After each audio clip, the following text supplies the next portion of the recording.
O mga kapuso, makinig po kayong mabuti. May babala ang Department of Health sa mga patuloy pa rin naliligo sa Manila Bay kahit ipinagbabawal.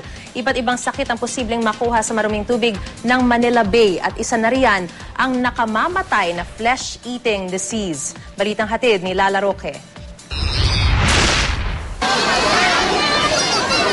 Nagmistulang isang malaking public swimming pool ang Manila Bay.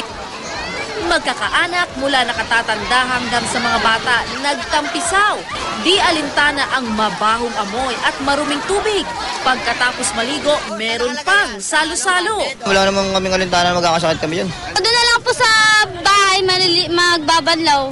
Tsaka ano naman po sanay naman po kami sa mga ganitong paliguan. Mahigpit na ipinagbabawal ng pamalang lungsod ng Maynila ang pagsuswimming sa Manila Bay. Binabawal talaga pero hindi kami mabawalan dahil libre. Babala ng Department of Health, samot-saring sakit ang posibleng makuha sa paliligo sa Manila Bay tulad ng galis, eksema at diarrhea. At maging ang nakamamatay na necrotizing fasciitis o mas kilala sa tawag na flesh-eating disease.